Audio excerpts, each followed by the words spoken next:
Vamos então continuar nosso estudo da cohomologia de variedades diferenciadas.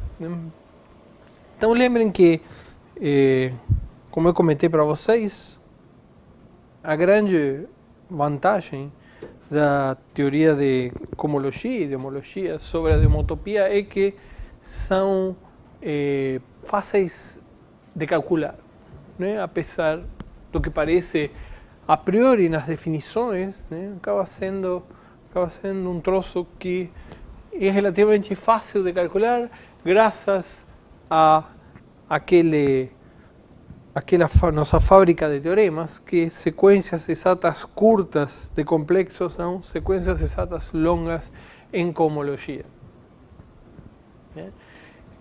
Então, graças a isso e a funções triviais, como pode ser simplesmente a restrição ou a extensão como zero, nós determinamos várias sequências exatas. A primeira foi a de Mayer-Vietoris, dada simplesmente pelas inclusões de abertos em abertos maiores. Isso automaticamente nos dá a sequência de Mayer-Vietoris de uma maneira muito simples. Depois vimos a sequência de Mayer-Vietoris para suporte compacto, e observamos que, bom, aqui as inclusões não servem porque as inclusões não são próprias. Então, precisa de outra função, que é uma função muito simples também, que é pegando uma forma com suporte compacto num aberto, contida num aberto, estendendo essa forma como zero fora do aberto, automaticamente dá uma forma com suporte compacto no aberto maior. Então, usando isso, também muito facilmente temos a sequência Mayer-Vietoris para suportes compactos. E vimos na última aula também que a mesma coisa e pelos mesmos motivos pode ser feito para homologia singular, que é o que nós usamos para entender a segunda versão do teorema de Stokes que vimos. A sequência é esta. Eu realmente não provei a sequência porque ficou faltando, por que esta daqui é isomorfa à homologia dada por simplex, por cadeias que são formadas como soma de cadeias em U e V. Então, a primeira coisa que salta à vista é que essas são diferentes. Então, não é a mesma sequência, não é tudo a mesma coisa. Cada teoria de homologia ou de cohomologia dá, ou cada sequência longa desse tipo dá diferente tipo de informação. Existem muitas sequências deste tipo, como vocês viram, é muito fácil construir. Existem muitas sequências desse tipo, cada uma com uma informação diferente. Agora, o que acontece se eu pego o dual desta sequência, da segunda? Bom, o dual, as aplicações duais vão no sentido contrário entre os espaços duais correspondentes. Sim? Então eu vou ter setas vindo no sentido contrário, sim? E descendo nos graus. Sim? Agora, então temos uma sequência indo naquela direção. Eu posso pegar essa sequência e inverter, simplesmente escrever, em vez de indo de direita para esquerda, de esquerda para direita. Sim? Ou seja, começo com o que está com o grau maior e vou descendo. Sim? Então eu faço duas coisas. Pego o dual desta e simplesmente inverto só para ter as setas apontando na mesma direção. Mais nada. Então vejam que quando eu inverter, a união vem deste lado e a interseção vem deste. Só que o grau desce. Então aqui eu começo com H0 para esta, e aqui vou começar com Hn para esta, o dual. Em outras palavras, quando eu for vindo, o que eu vou... Essa aqui é equivalente ao dual desta, que é o seguinte, né?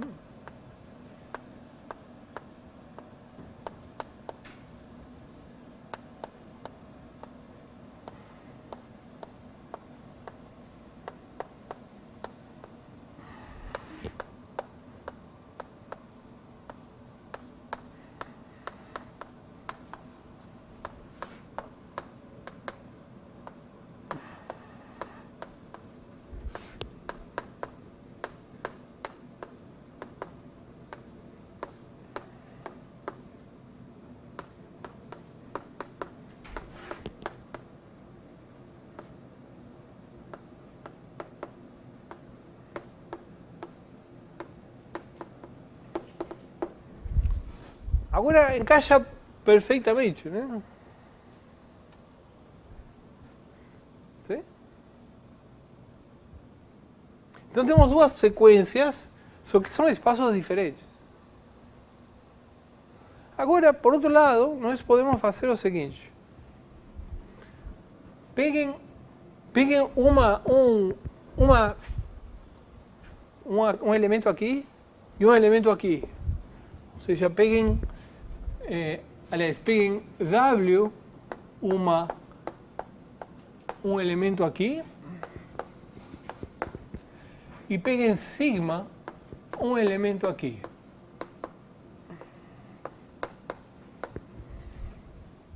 Então, o que eu posso fazer é fazer, isso aqui é uma álgebra, né? Então eu posso fazer isso. Certo? Isso que está aqui agora mora onde? Mora certamente aqui.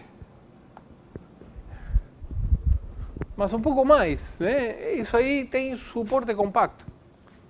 Porque, claro, onde se anula sigma, se anula este. E sigma se anula num compacto. De fato, o suporte desta está contido na interseção dos suportes. Então, em particular, isso tem suporte compacto. Então, aqui estamos pegando, eu esqueci de dizer, né? N é a dimensão.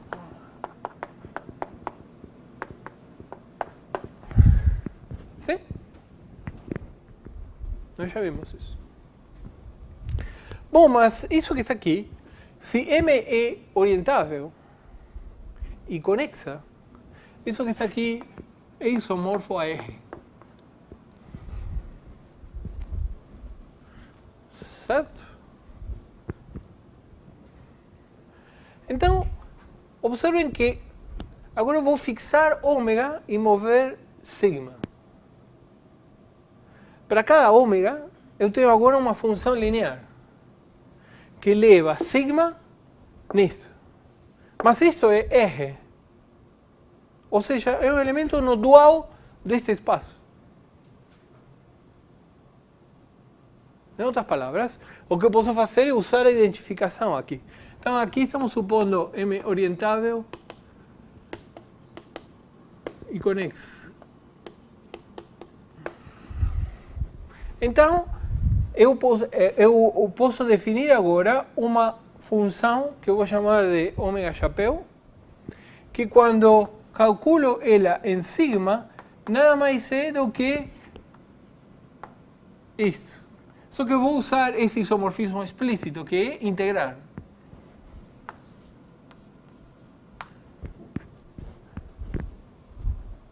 Sim? Então, com isso definimos uma função daqui no dual desse espaço. Sim? Então, temos uma função que vamos chamar assim.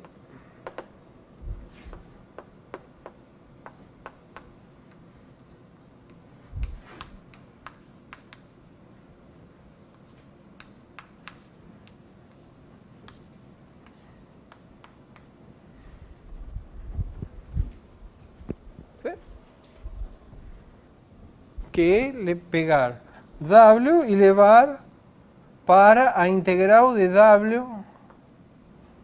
Isso.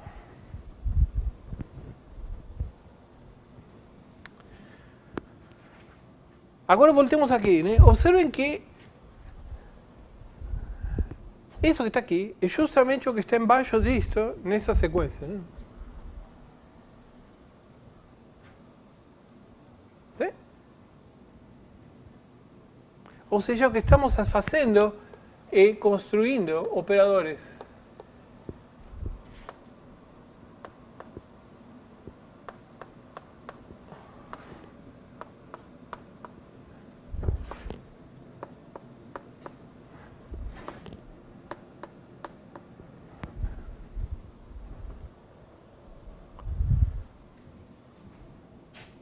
O teorema que vamos a probar é que todos esses são isomorfismos.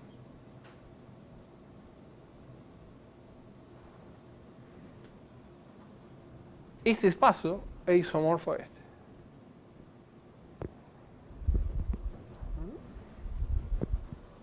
¿Sí? Bom, para isso precisamos de alguns pré-requisitos, que é o que vamos fazer hoje. Mas o nosso objetivo é provar isto. E a técnica para provar isto vai servir para provar um monte de outras coisas também. Por isso que é importante. Né? E não é nada demais.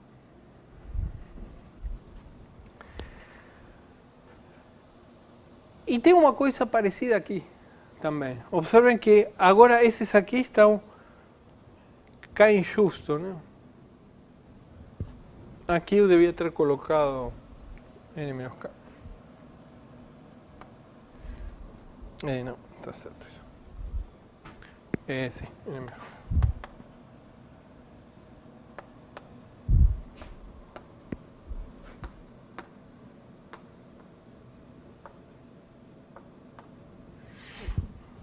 Ok?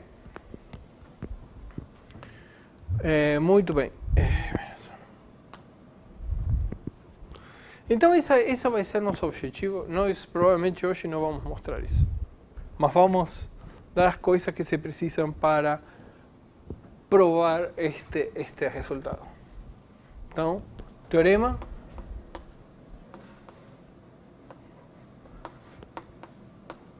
Dualidade de Poincaré.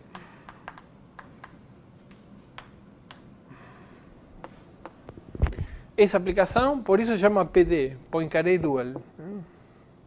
Essa aplicação é um isomorfismo.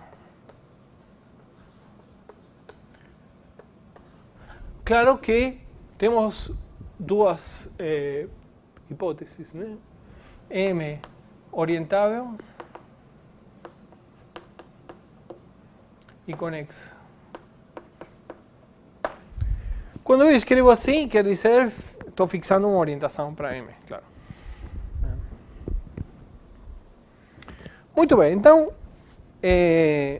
precisamos de certos pré-requisitos. Então, o primeiro é um lema de álgebra linear também, né, que é o seguinte, é o lema 2, 5.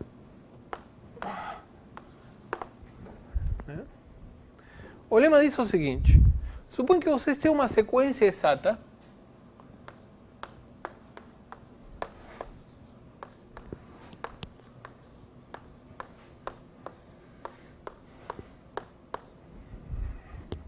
e que tem outra sequência exata.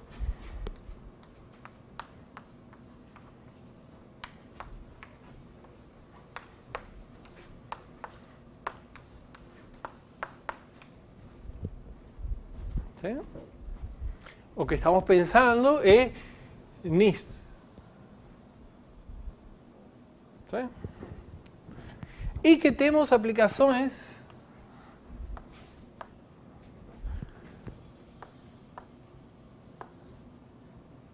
verticais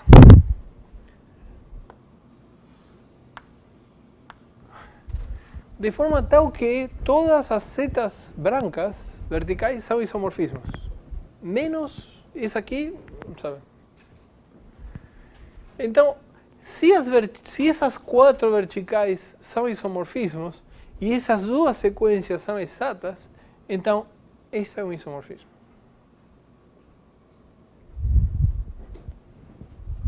¿Sí? Isso que diz o lema do 5. Se as aplicações... uma coisa importante é que todo comuta.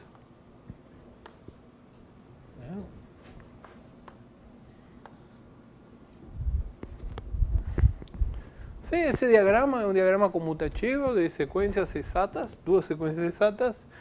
As verticais são isomorfismos, menos talvez a do meio, então a do meio também é um isomorfismo. ¿Sí? Não vou escrever isso. E a demonstração? Vão fazer vocês agora. Né? E aquele lance de perseguição no diagrama. Mas eu queria que a gente fizesse juntos para você se convencer como é simples. Então, vamos começar. Sim? Então, temos que ver que esta aplicação F é um isomorfismo. Então, a primeira coisa que temos que provar é que é um monomorfismo. Sim? Então, vamos lá. Então, eu tenho que pegar um elemento aqui C e supor que vai no zero. Sim? Agora tenho que provar que C é zero. Certo? Então, o que podemos fazer? Me falem o que eu faço agora.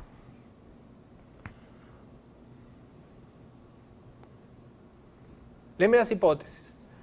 O diagrama comuta e as brancas são isomorfismos. Podem falar, não importa que não esteja. Se está errado, depois a gente volta para trás. Então.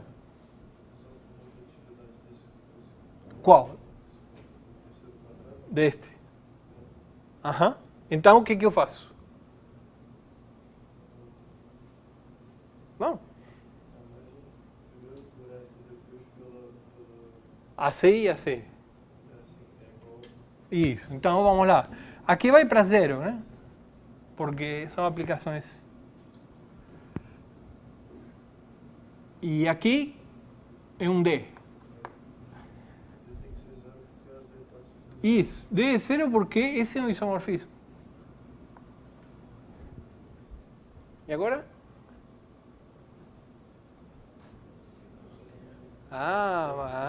Muito bem. Então, como é? C está no núcleo desta. Portanto, está na imagem de aqui. Tem um B que vai parar em C. Sim? E agora? Então, vi por aqui e assim é a mesma coisa. Então, eu desço por um B'.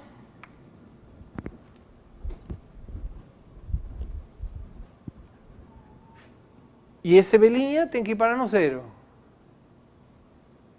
Então, tem alguém aqui, a linha que vai parar no B'. Certo? E?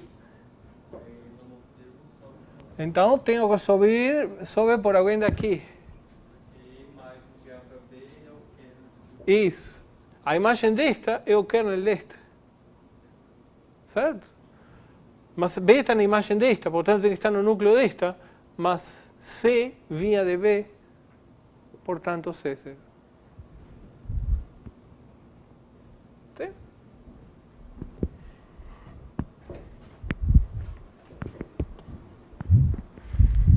Vocês perceberam que não tem muita escolha?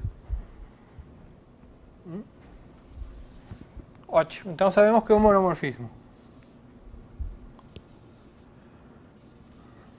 Vamos ver agora que é epimorfismo. Sim? O que precisamos? Precisamos pegar um C' aqui e mostrar que está na imagem da F. O que fazemos? Como eu falei, podem chutar, não tem problema. Oi? Isso, vai um D' aqui. Isso. Tem um D aqui que vai em D'.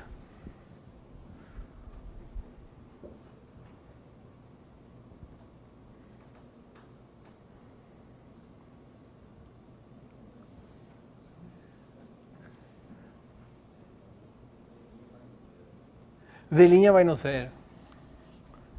Porque é composição de 2. E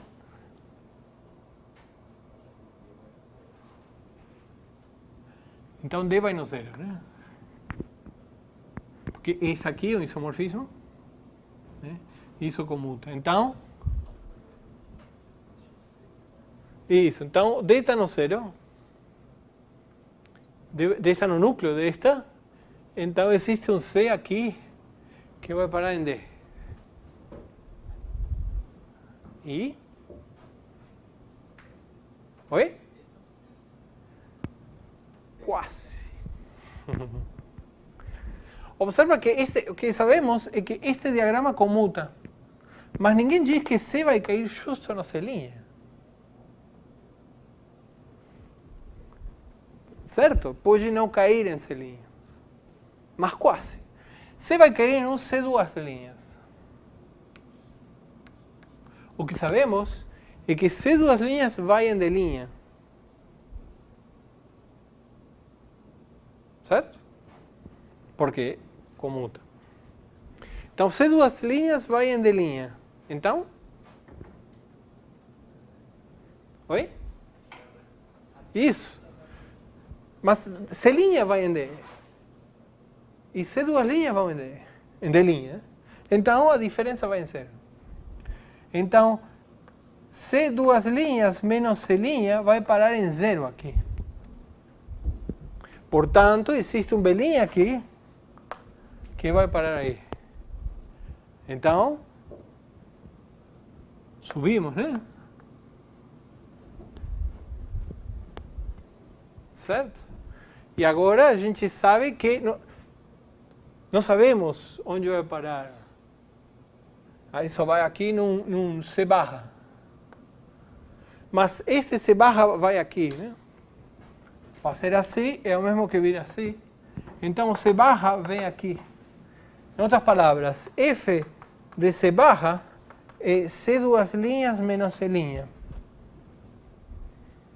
Certo? Mas, por outra parte, F de C é C2'.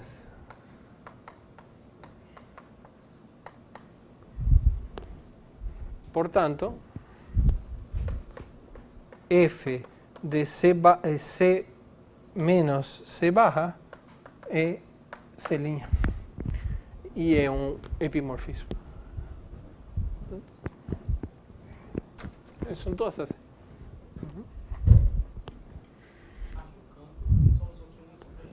Exatamente, exatamente. Não precisa, essas duas não precisam ser isomorfismos. Precisa a injetividade desta e sobrejetividade desta. Sim? Muito bem. Então, essa é a primeira coisa que a gente precisa. A segunda coisa que a gente precisa é estudar conjuntos estrelados. A homologia de conjuntos estrelados em N. Então, definição. Um aberto U de eje N é estrelado, aberto, né?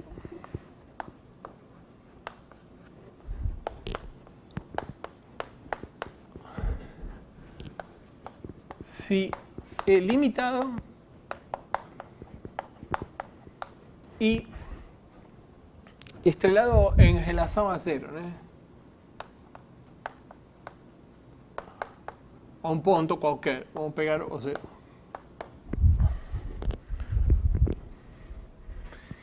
É limitado, se é limitado e cada vez que um ponto esteja no aberto, todo o segmento está no aberto, né?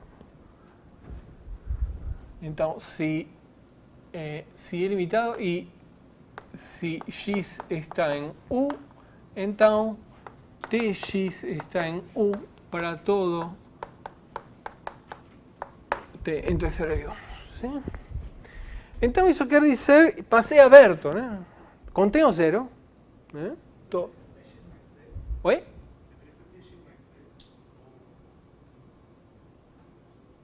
Mais C, o que é C? C não é o centro da estrela? Oi? Não entendi. E estrelado em relação a zero? A zero. A sim. Acho que é em relação a C. Não, a zero.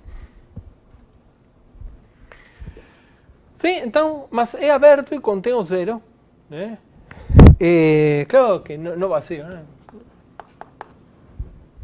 Contém o zero e é aberto, então contém uma bolinha. Então eu posso pegar um elemento não nulo na bolinha e ir com a reta até o primeiro ponto que sai de U. Que existe porque U é limitado. Né? Em outras palavras, eu posso escrever U como U rho, como o conjunto dos x em Rn, tal que a norma de x é menor que... não.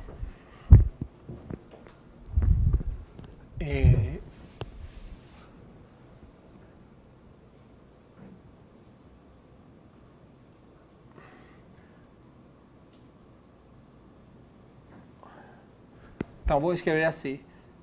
Tx em Rn, tal que x está em Sn-1 e t é maior ou igual a zero e menor que um rho de x. Sim? Onde rho é alguma função limitada.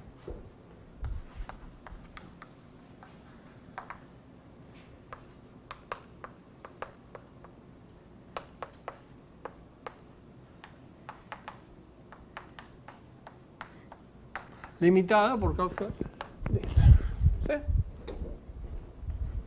Observem que não estou fazendo nenhuma suposição sobre se o rho é diferenciável ou não.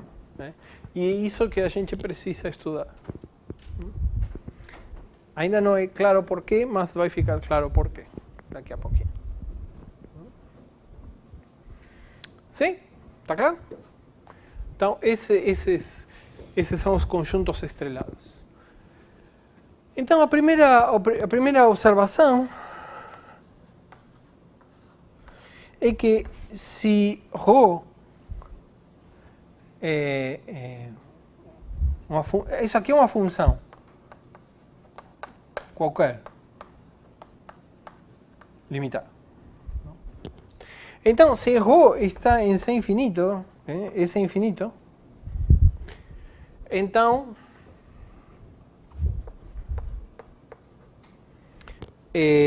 a homologia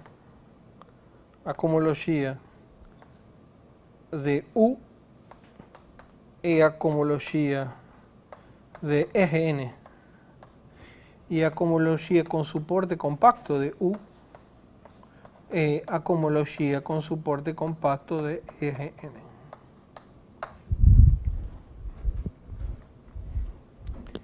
Isso é simplesmente porque ρ é homotópica, esse U-ρ, né? Aqui é U-ρ, né?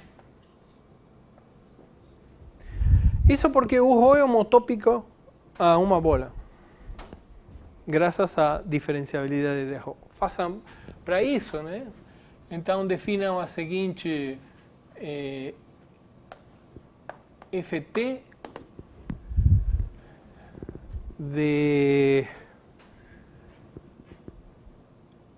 da bola de raio 1 em U-ρ. Então vamos definir uma homotopia, né? Que é a seguinte. Pegue uma função. Então vocês poderiam fazer assim, né? Vocês poderiam fazer ft de x, x vezes alguém que quando t é 0, aqui apareça 1 e quando t é 1, aqui apareça ρ. Né? Então, para isso, vocês podem fazer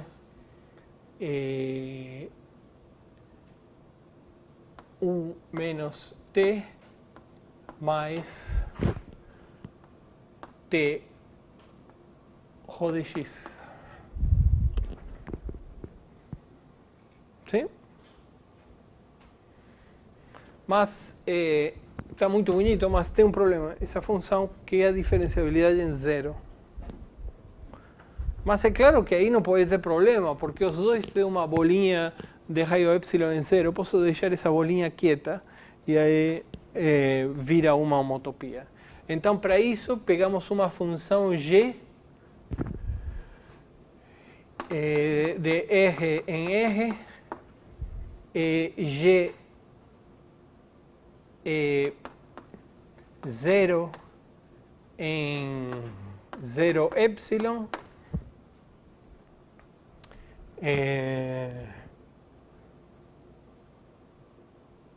g', então g é 0, g' é a g crescente,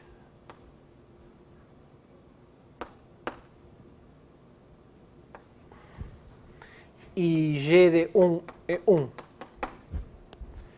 Então, quando vocês fazem isso, vocês substituem, em vez de esta não serve, mas a que serve é 1 menos rho de x, g de t, x. Numa vizinhança de zero é a identidade, né?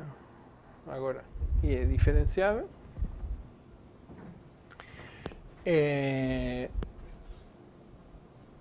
E quando t é 1, vira rho de x, x.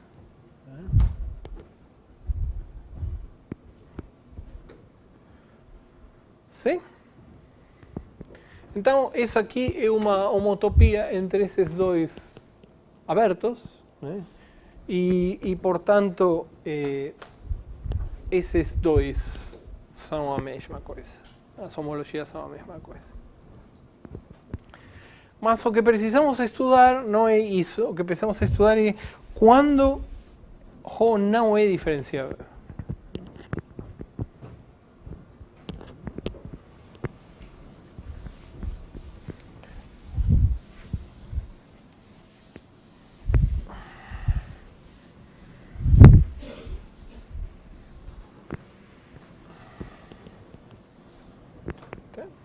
Então, a primeira observação, a segunda observação, é a seguinte. Então suponha que ρ não é infinito. Mas ρ não é contínuo, não é nada, né? Mas ela é semicontínua. Né?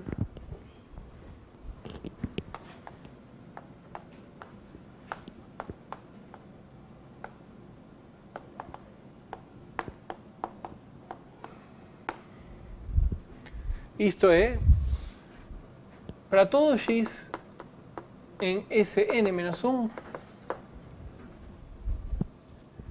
e para todo epsilon maior que 0, ρ existe uma vizinhança contendo x aberto, tal que ρ nessa vizinhança é maior que ρ de x menos epsilon. Então vamos ver o que estou dizendo, né? Temos aqui nosso conjunto estrelado U e aqui a esfera. Aqui está U. ¿Sí? Aqui está a origem e aqui está um ponto X. Então o que estou dizendo é que ρ de x é a norma de esse vetor. ¿Sí? Essa distância até aqui é ρ de x. Vou escrever aqui ρ de x me referindo à distância, não ao ponto. Agora, o que acontece? A hipótese, e por isso é importante, é que U é aberto. Por isso é que Rho tem que ser semicontínuo. Então, peguem aqui, peguem esse segmento. Todo ele está contido em U. Peguem um epsilon e desçam distância epsilon. Certo? Então, a bolinha de raio epsilon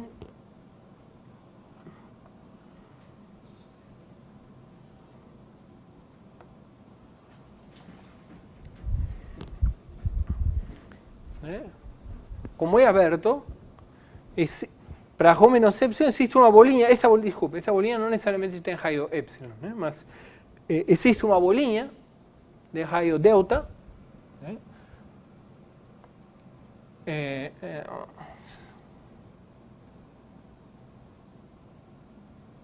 existe uma bolinha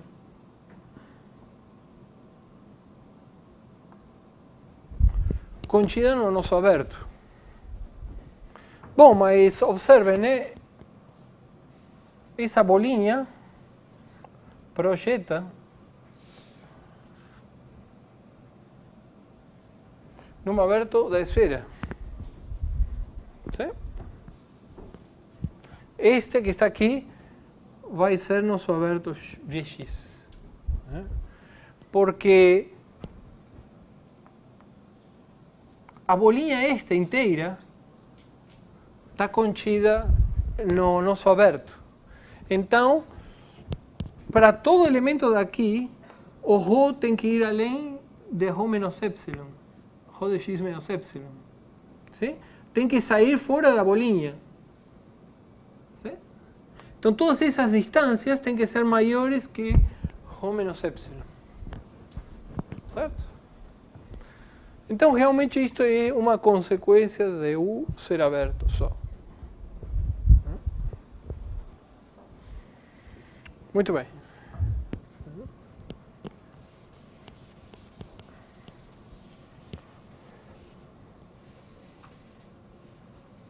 Vou reciclar este desenho, por isso estou. Então, agora sim, vamos provar lema.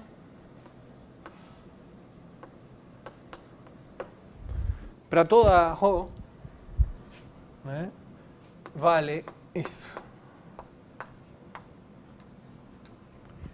Que isso é, na verdade não é igual, é isomorfo. São espaços diferentes. Né? E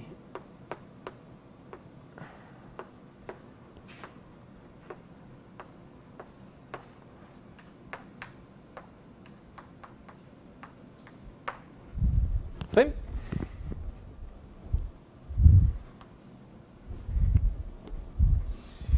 Está claro? Muito bem. Isso aqui é trivial. Porque este é contrátil de qualquer maneira. Né? Eu não aconselho procurar uma homotopia entre isto e um ponto, né? Tem que ser diferenciável.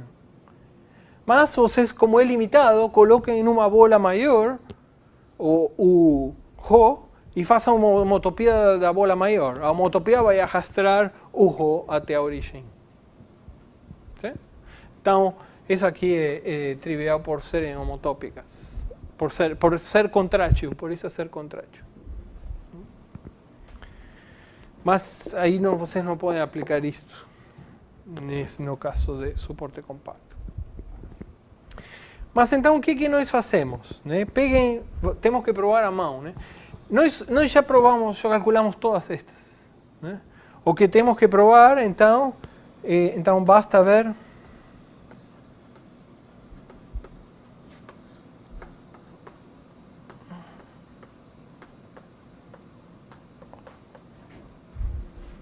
para todo K menor que N. ¿Sí? Isso aqui é conexo e orientável. Então a última é R. que é a mesma que aqui. Certo? Então, não precisamos provar para cá igual a n. E para as menores, isso é zero. Então, temos que ver isso. Então, qual é a ideia? A ideia é pegar uma forma com suporte compacto e colocar um outro U-Rho no meio entre o suporte da forma e este U-Rho, mas com a outra Rho diferenciada.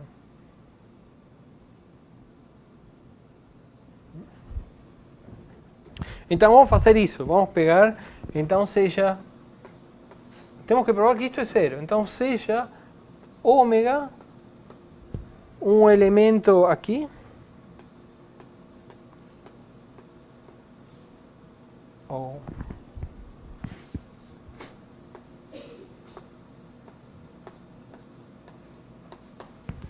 com K, o suporte da ômega, é uma forma com suporte compacto em U-Rho, então K está contido em U-Rho. Sim? E K é compacto.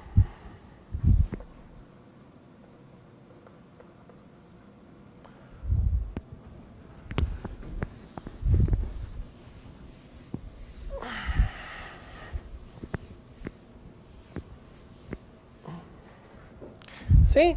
K é compacto, então o que temos é que K contido em U-Rho é a mesma coisa que dizer que a interseção deste compacto com este fechado é vazia. Portanto, a distância entre os dois, distância euclidiana, é positiva. Então, chamem de, então seja 2ε a distância entre K e Rn menos U. Então, em outras palavras, temos aqui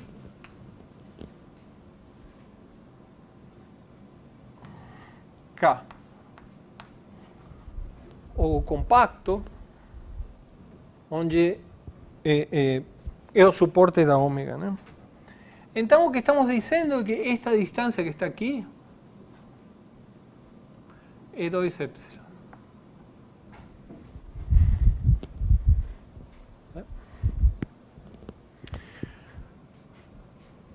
Muito bem. Então, para cada x aqui, eu tenho aqui uma distância tx.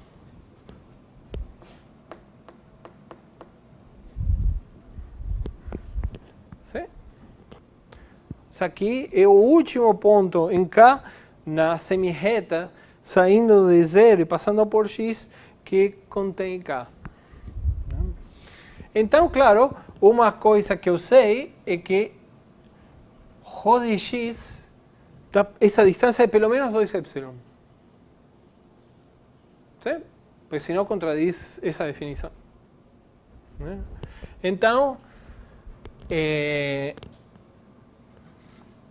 está claro aqui.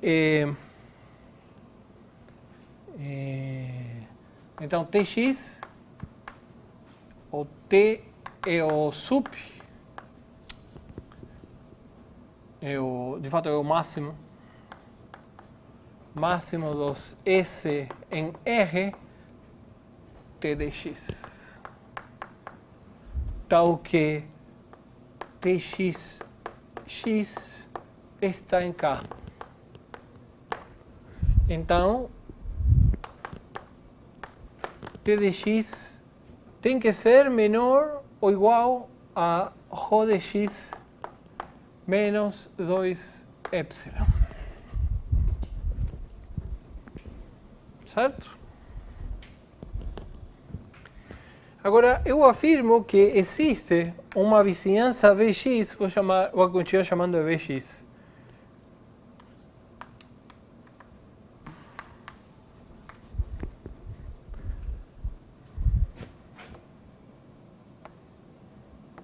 aqui está Vx, tal que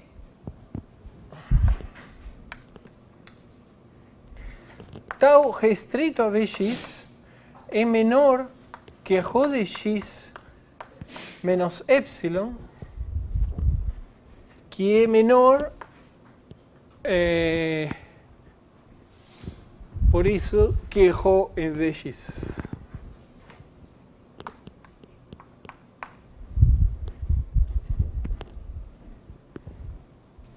Por quê? Porque senão eu contradeciria isso que está aqui, né? Se tivesse pontos arbitrariamente perto de x, onde t está maior ou igual que rho de x menos epsilon, né? Teria pontos por aqui, né? Pertinho de x, arbitrariamente perto de x, onde essa distância é menor que epsilon. Bom, mas então estes pontos que vão estar em K, vão estar a distância epsilon menos um epsilon' tão pequeno quanto eu quiser do bordo. E, portanto, a distância de K ao bordo vai ser epsilon, não 2 epsilon. Sim? Então, existe uma vizinhança V de x aqui que satisfaz isso.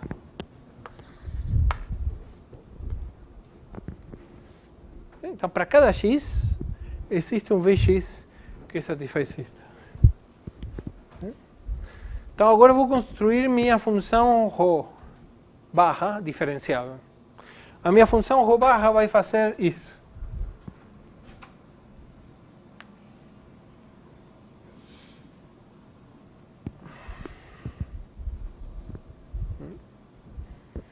Por isso, vou usar estes números para construir a função ρ barra. Essas são funções definidas num aberto, e isso é um número, né? Fixando x. Então, o que eu faço é pegar um cobrimento. Estes Vx, então, são abertos de Sn-1, que é compacto. Posso pegar uma subcobertura finita de estes Vx. Então, Vx1, Vxk, cobrimento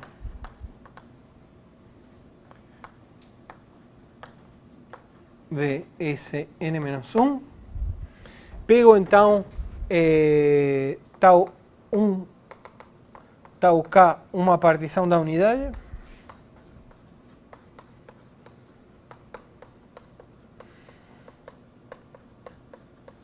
Vocês já contaram quantas vezes usamos partições da unidade no curso?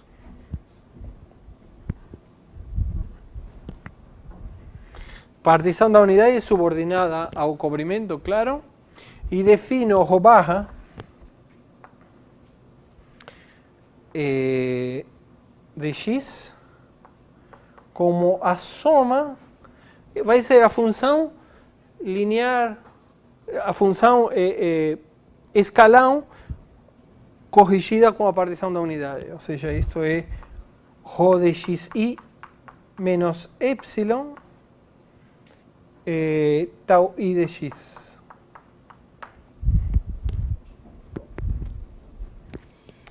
Sim? Então, eu afirmo que que vale esse desenho que está aqui. Ou seja,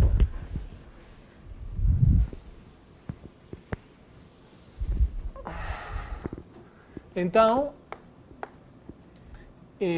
observem que essas funções são diferenciáveis e estes são números. Essa soma é finita, né? Então, isso é uma função diferenciável. E eu afirmo, então, que K está contido em U ρ barra, que está contido no fecho, que está contido em U ρ.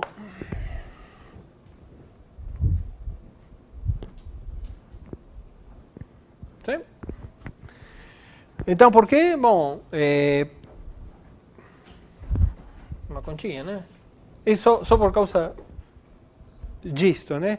Peguei um x em Sn, então ρ barra de x que é? É a soma sobre os i tais que x está em vxi de rho xi menos epsilon tau i de x. Para o x que não está em vxi, este é zero. Porque o suporte de todas estas está em vxi.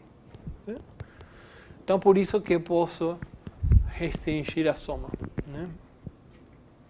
Bom, mas se x está em vxi, o que eu sei é que isso que está aqui, e isto que está aqui, por causa disto, isto é menor que ρ restrito a vxi e maior que t restrito a vxi. Sim? Então, isso que está aqui o que eu quero dizer?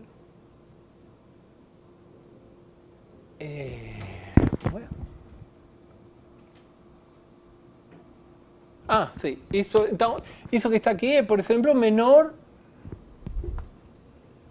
que a soma para estes i's especiais de ρ de x em particular, porque x está em vxi, ¿sí? Tau i de x. Mas isto é ρ de x soma sobre i para estes i de tau i de x. Mas para os outros i este é zero, então a soma sobre todos os i é a mesma que a soma sobre os i tau que x está em vxi. Mas é uma partição da unidade, isto é 1. Portanto, isto é ρ de x. Então, ρ barra é menor que ρ de x e exatamente a mesma conta mostra que ρ barra é maior que t de x.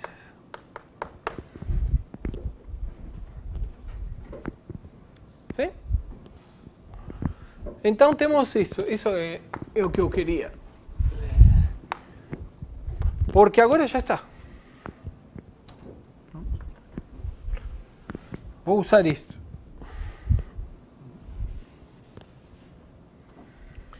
Muito bem, então a gente pegou uma... Observem que a ρ barra está adaptada a esta ômega. Não existe uma ρ barra universal. Eu peguei uma ômega e construí uma ρ barra. Então o que eu faço agora? Bom, ômega está aqui, né?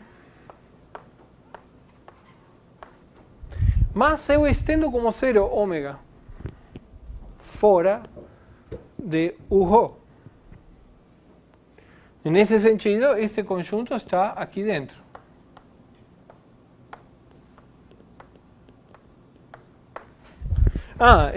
Bom, agora suponha que é fechado, né? De ômega é zero. Bom, se é zero aqui, como estou estendendo como zero, também é fechado aqui. Mas agora eu uso este. A função ρ barra é diferenciável. E agora podemos usar isto que está aqui. O que nós sabemos é que qualquer forma fechada aqui necessariamente tem que ser exata. Estou pegando K menor que N. Né? Então tem que ser exata. Isso implica que existe uma sigma com suporte compacto em U ρ barra, tal que V sigma é ômega. Sim? Bom, mas posso estender sigma também. Estendo sigma dentro de U ρ. Que eu fiz? Como é que é? A ômega você não precisa estender, já está bem definido, porque o barra está dentro do ρ. Sim, é verdade. Sim. É verdade, não, está certo. Mas como... Então, Você está certo. Mas como K está dentro de U rho barra, e K está dentro de U rho barra, então ômega, a restrição, né? Ou seja, isso, né? A restrição de ômega a U rho barra e também uma forma com suporte compacto em U rho barra.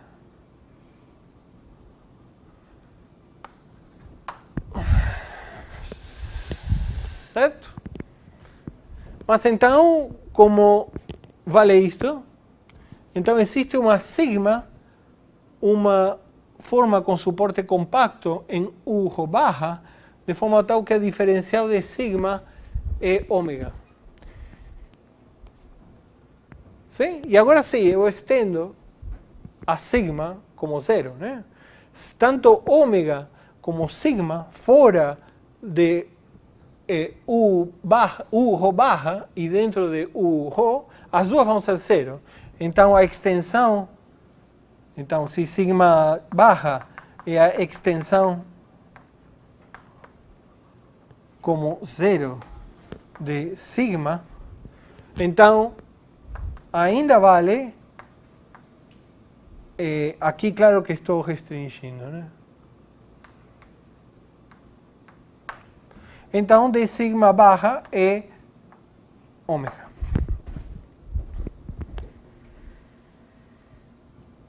Tudo em U rho. ¿Sí? Mas isso quer dizer que ômega é exata como forma em U rho, né? Isso implica que a classe de ômega é zero em U rho. Peguei uma forma fechada e provei que era exata.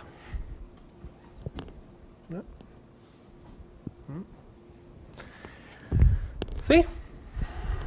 Y eso que tínhamos que probar.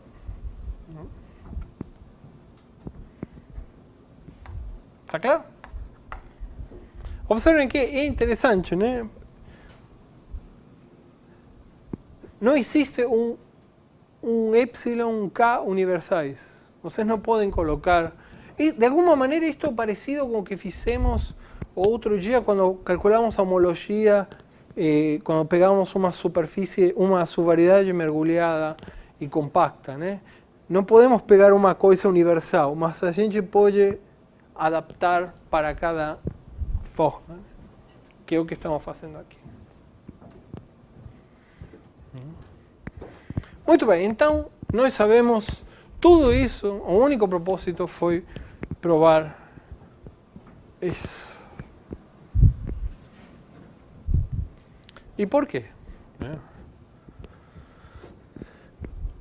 O que nós queremos é usar esta sequência que está aqui, o lema dos 5 e conjuntos estrelados. O que nós vamos pegar vão ser conjuntos estrelados. Vamos cobrir a variedade com conjuntos estrelados. De forma tal que a interseção seja estrelada também. Então a gente vai ter controle sobre 4 de 5 destas setas. E vamos poder fazer indução. Isso que vamos fazer na próxima aula. Mas para isso, o que preciso é mostrar para vocês, ou pelo menos indicar como sai, porque que toda variedade pode ser coberta com conjuntos estrelados, de forma tal que a interseção ainda seja estrelada. Vocês vão ver isso com detalhe, não é difícil, em geometria riemanniana, mas precisa de algumas construções. Então eu quero contar um pouquinho de onde é que sai para que vocês não tenham que simplesmente acreditar nas coisas.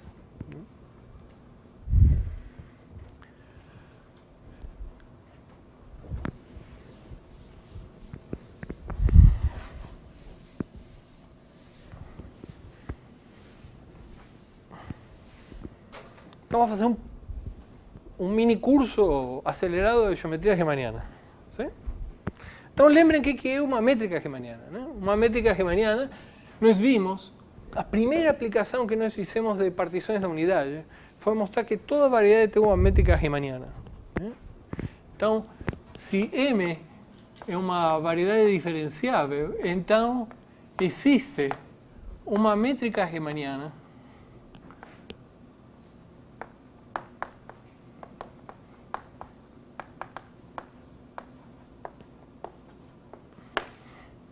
que é isto? Isto é um tensor simétrico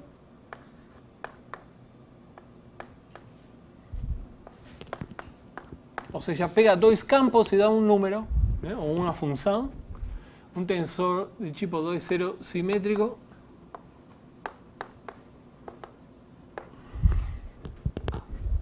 e não degenerado. Em cada ponto, isso aqui é uma função bilinear e simétrica. Sim? A gente pede que seja não degenerado. De fato, mais, que seja definido positivo. Ou seja, V é maior que zero para todo V diferente de zero e para todo P para todo ponto e todo vetor, esse troço é positivo. Isso permite definir uma noção de distância na variedade. Por quê? Porque isso permite calcular comprimento de curva. Suponha que a variedade é conexa. Então, se é conexa, é arco-conexa, e como é uma variedade diferenciável, é arco-conexa com caminhos diferenciáveis por partes. De fato, por caminhos diferenciáveis. Isso porque é localmente N. Temos cartas. Então, podemos construir um caminho diferenciável entre dois pontos quaisquer, desde que a variedade seja conexa. Então, dado P e Q em M, eu defino a distância entre P e Q como... bom, primeiro, antes disso. Então, suponha agora que temos uma curva em M, diferenciável ou diferenciável por partes. Então, eu posso definir o comprimento de C. Isto é a integral da norma de C' de S de S. Que é o comprimento. O que é a norma? Bom, em cada ponto, isto é um produto interno. Bilinear, simétrica e definida positiva. Então, eu posso calcular a norma em cada ponto. Em outras palavras, isto é a raiz quadrada do produto interno C' de S, C' de S. Sim? Então temos uma noção de comprimento de curvas. Observe que esse número que está aqui, para cada S, é maior ou igual a zero. Então, em particular, se vocês pegam uma curva e juntam com outra, o comprimento da união é maior que o comprimento de cada, maior ou igual que o comprimento de cada pedaço. Por que isto é positivo? Isso também não depende da parametrização monótona da curva. Igual que em N. Muito bem, então agora para P e Q em uma M conexa, eu posso definir a distância entre P e Q como o ínfimo de todos esses comprimentos, para curvas unindo P e Q.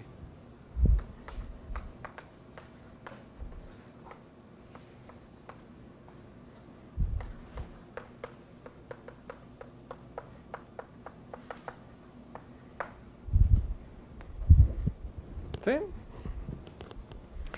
Isso é uma distância.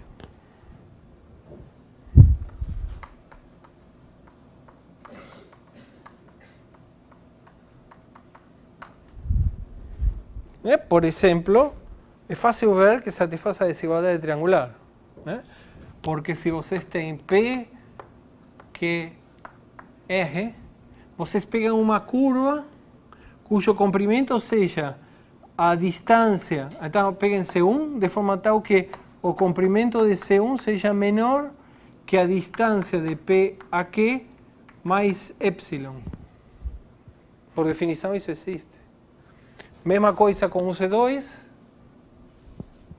Então, o comprimento de C1 união C2 é a soma dos dois comprimentos, mas isso então é menor que a distância de P a Q mais a distância de Q a R mais 2ε. Mas é claro que isto, por definição, é maior ou igual que a distância de P a R. Sim? Então, isto é menor que isto para todo epsilon. Então, satisfaz essa igualdade triangular. Sim? Por exemplo. Então, isto é uma distância. Em particular, agora, nossa variedade virou um espaço métrico. Sim?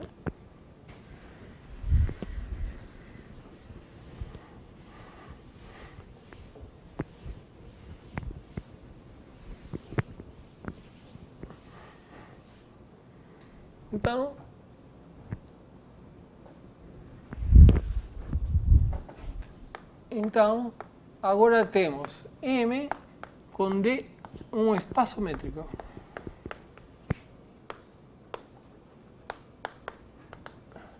E aí é que nasce a geometria riemanniana. Temos um espaço métrico. Temos distância entre os pontos. Muito bem.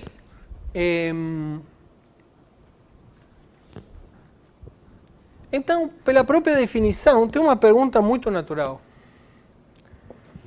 Será que existem curvas que de fato realizam a distância?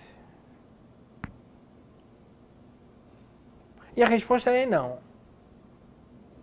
Por exemplo, peguem R2 e tirem um aberto, um ponto. R2 menos um ponto. Agora peguem um ponto aqui e outro ponto simétrico do outro lado. A curva que realiza a distância em R2 é o segmento de reta que passa por aqui. Esse ponto não está na nossa variedade. Nossa variedade é R2 menos esse ponto.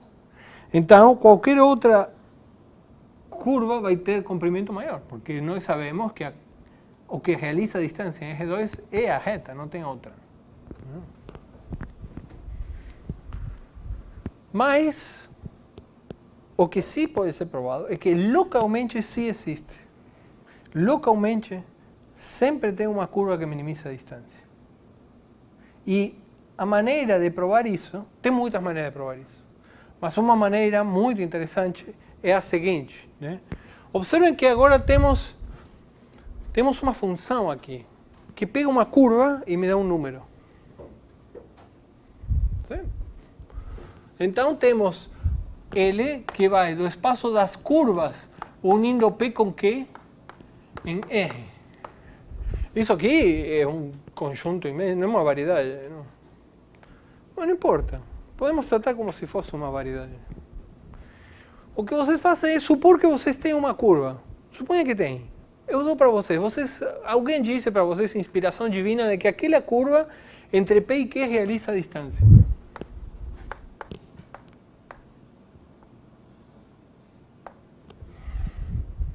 Então, o que vocês podem fazer é pegar uma variação dessa curva. Sim? Peguem V, aqui está C, peguem V um campo de vetores ao longo de C que se anule em P e Q.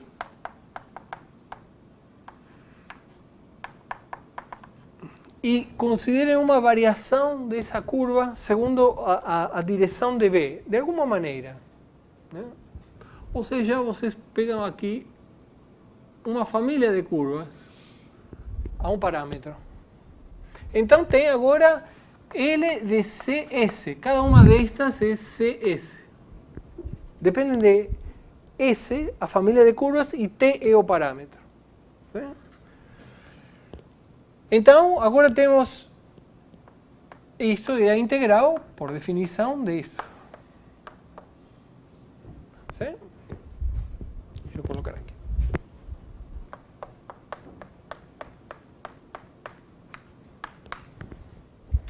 Então, bom, se minimiza, o que vocês sabem é que estas têm que ser maiores ou iguais que esta. Estou supondo que minimiza. Bom, mas então o que quer dizer? Que esta função, g de s, tem um mínimo em zero. Então eu posso derivar. Sim? E saio derivando. Quando vocês fazem isso, fica uma equação diferencial para C. Uma equação de segunda ordem, não linear, mas muito bonita. Sim? Então eu escrevo isto. Isto implica uma EDO de segunda ordem para C. Sim? Não importa qual é. A questão é que é uma EDO muito boa, né? E permite concluir o seguinte. Então vocês passam a estudar esta EDO, chamada equação das geodésicas. As curvas que satisfazem esta EDO se chamam geodésicas. E o bacana é que vale a volta. Se uma curva satisfaz esta EDO, então localmente minimiza o comprimento do arco. Isso não é trivial, mas é verdade. Geodésicas.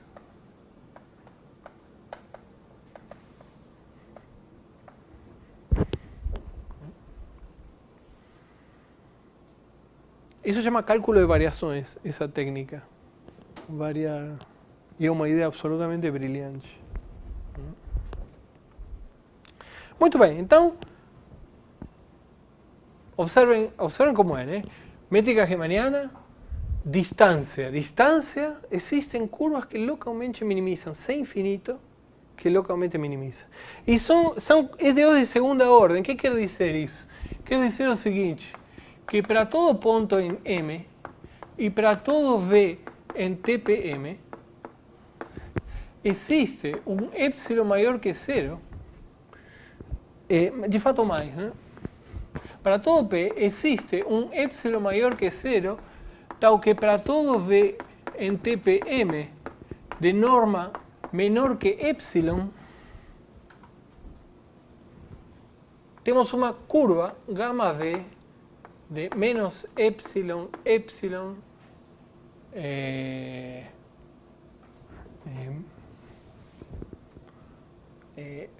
menos 2 para M, que é uma geodésica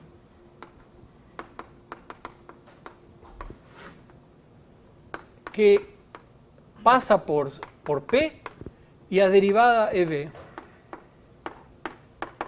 O que estou dizendo? Estou dizendo que para todo ponto P e para todo vetor suficientemente pequenininho, existe uma curva, uma geodésica que passa pelo ponto e tem essa velocidade V. ¿Sí? Não estou provando absolutamente nada, só estou dizendo o que vocês vão ver, né? Muito bem, mas essa V é a condição inicial dessa EDO. Pelo teorema fundamental das equações diferenciais ordinárias, vocês sabem que esta curva não só é diferenciável em relação ao parâmetro t, mas também é diferenciável em relação a v. Então, isso diz que vocês podem pegar esta função, a função que eleva a v, em gama v de 1. Ou seja, leva este v neste pontinho que está aqui.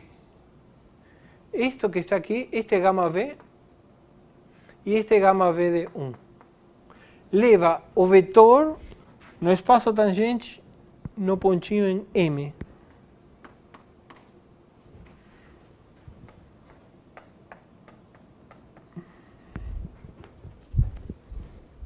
E, pelo teorema fundamental das equações diferenciais ordinárias, esta função depende diferencialmente de V. Ou seja, esta função é diferenciável. Essa função se chama exponencial.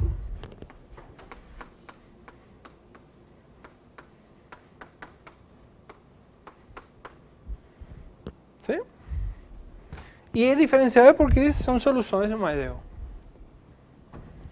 Muito bem, então, mas então o que faz isto, né? A exponencial em P vai da bolinha de raio epsilon centrada na origem do espaço tangente em M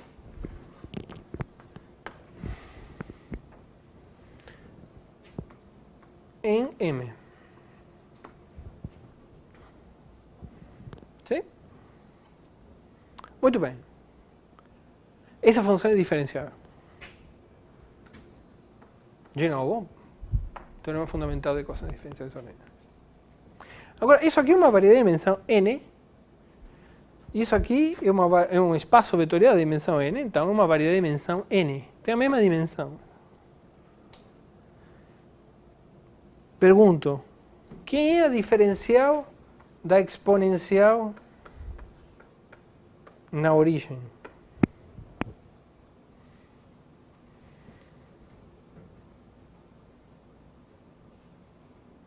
Como calcula uma diferencial? Curvas. Isso é a identidade. Por quê? Como calculo? Bom, eu preciso de uma curva que passe pelo zero aqui e tenha velocidade v. Por exemplo, esta curva, alfa de t, tv. Sim? Então, quem é a diferencial da exponencial em P em 0 em V? Bom, isto é exponencial em P composto com alfa, linha em 0. Mas o que é isto? Isto é a curva geodésica com velocidade tv em 1. Uma das propriedades das geodésicas é que se vocês, em vez de pegar t, pegam 2, em vez de pegar v, pegam 2v, vocês obtêm gama, só que percorrida 2 vezes mais rápido. Em outras palavras, esse t vai para quê? Isso em 0. Só tenho que derivar. Ou seja, isto é gama v de t, linha em 0. Mas isso é gama linha v em 0, que é v.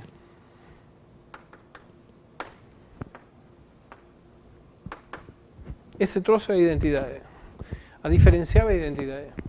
Não importa bem o que é, o que importa é que isto é um isomorfismo. Em outras palavras, a exponencial, numa vizinhança de 0, é um diffeomorfismo com a imagem. Ou seja, serve como uma carta. Vamos ver o que nós acabamos de dizer, com um desenho.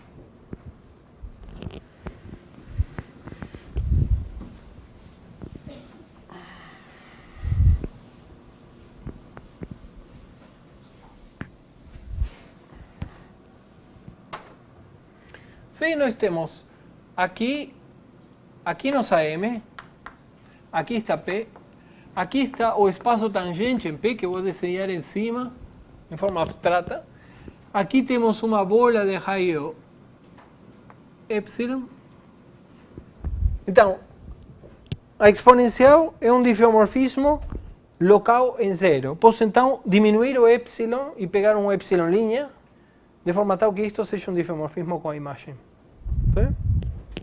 Vou chamar esse epsilon linha de epsilon. Então, o que temos é que essas linhas que estão aqui vão parar em geodésicas aqui. Mas esta bolinha, pela exponencial, vai parar numa abertinho aqui.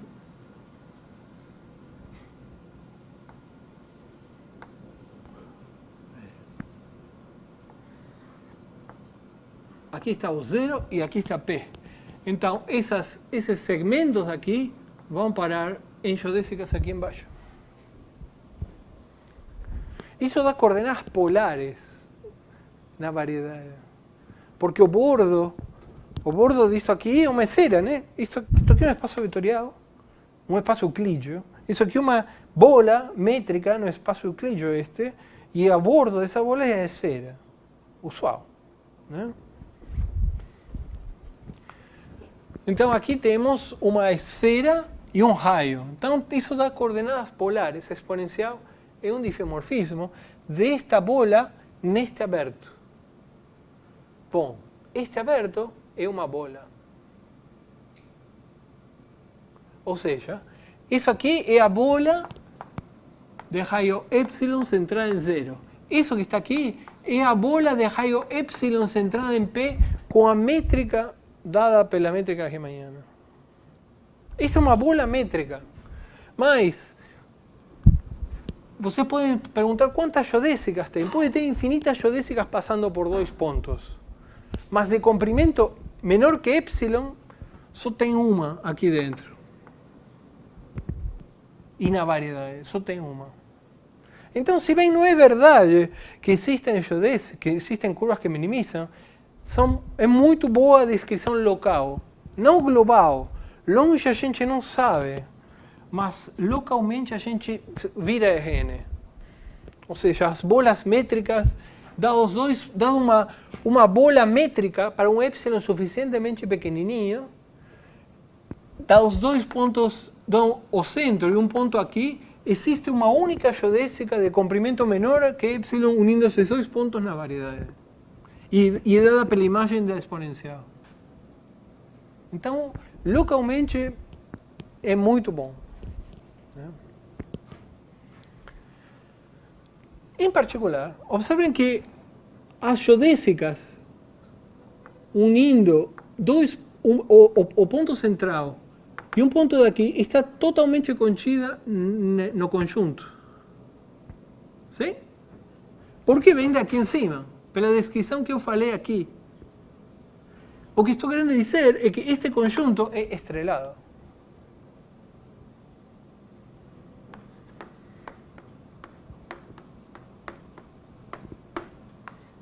Estrelado em relação às geodésicas. Ou, se vocês preferem, olhem com essa carta. É a imagem de um conjunto estrelado aqui por um difeomorfismo.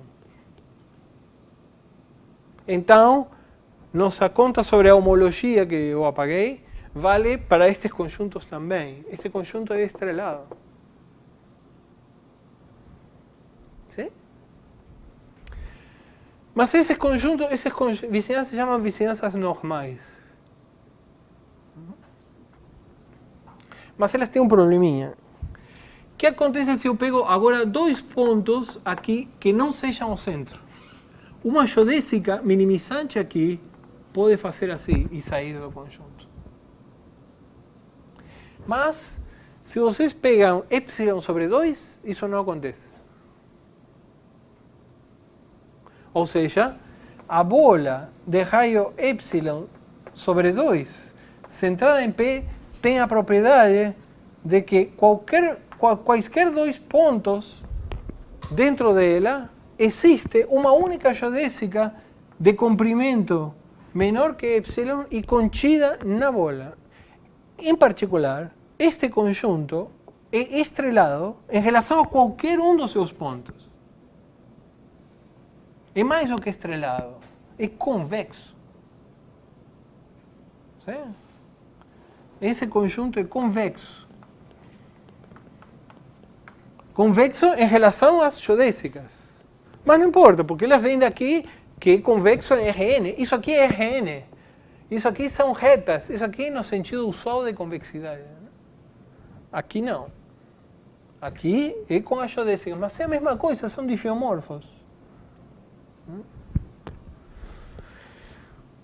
Então, resumo. Todo ponto tem um raio, tal que a bola métrica centrada no ponto é convexa. E convexa nesse sentido, dados dois pontos quaisquer, existe uma única geodésica minimizante na variedade unindo esses dois pontos e essa geodésica está contida na bola. E aí é que, por que precisamos dessa propriedade? Por isso. O que acontece agora se vocês intersectam duas dessas bolas? Bom, peguem dois pontos na interseção. Bom, esqueçam desta bola da direita. Existe uma única geodésica unindo esses dois pontos e está contida nesta bola. Bom, mas também está contida nesta bola. Ou seja, essa única geodésica que existe está contida na interseção. Ou seja, esses conjuntos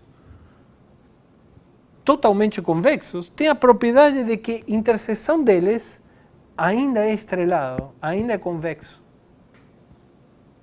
E se vocês interceptam 48 deste, acontece a mesma história. A interseção é convexa. Em particular, é estrelada. Sim? Bom, no caminho precisam provar várias coisas. Nenhuma delas é muito difícil, mas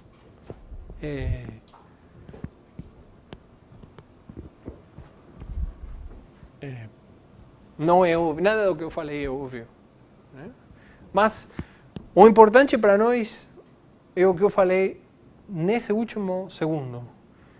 A variedade pode ser coberta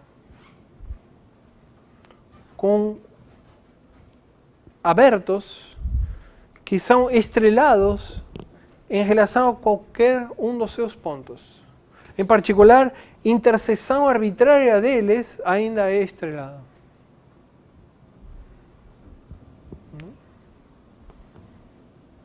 Sim? E vai ser isso que vamos precisar na próxima aula para provar a dualidade de Poincaré.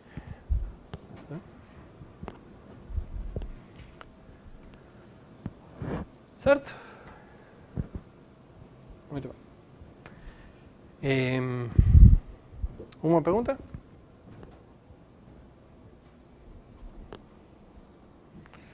Muito bem, então continuamos.